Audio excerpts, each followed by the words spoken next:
Age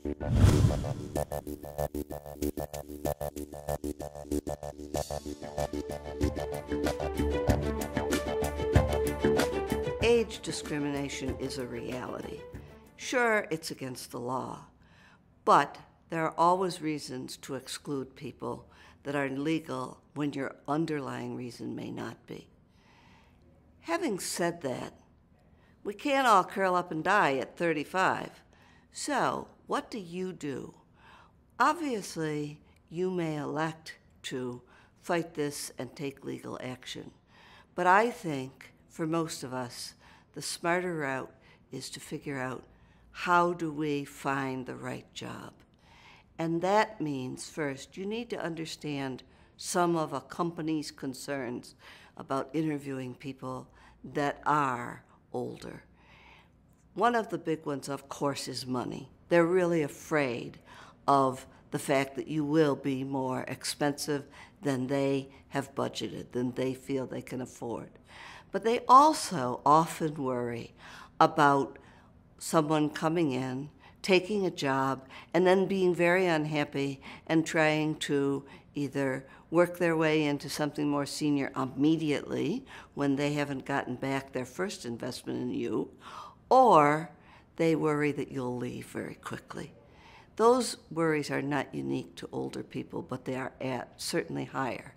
And finally, many companies worry that older people are not as current, whether in the technology that is important to the job or in their ability to just do the everyday things that are involved. So how do you deal with all that? Well, first of all, you want to think about what companies really value among people who are older. And that is they value their judgment. They value the stability and interpersonal skills that such workers bring to an organization. That maturity level, that ability to deal with difficult clients or customers.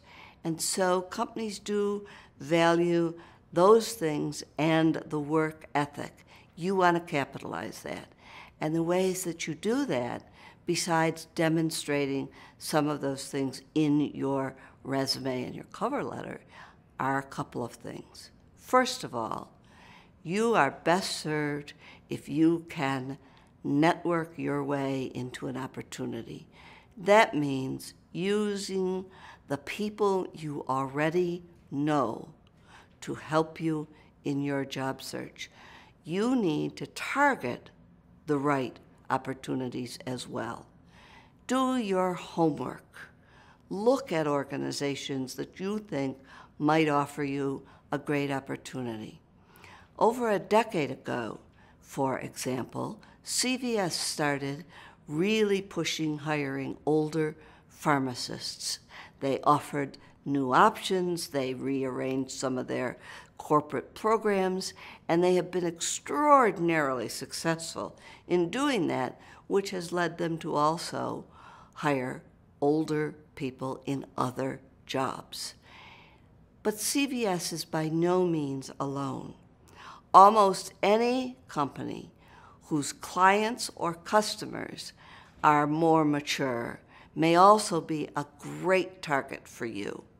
Banks, for example, are clearly targeting people who are older, so they may be a good option.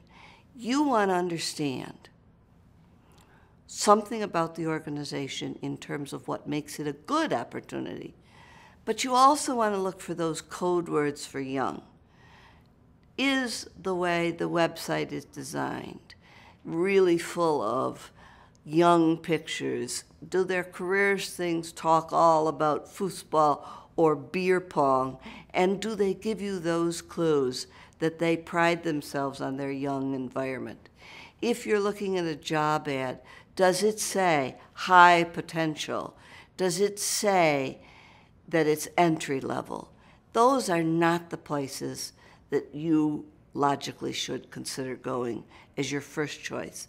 There are exceptions, but your targets ought to be organizations who are really more likely to be seeking workers at every level.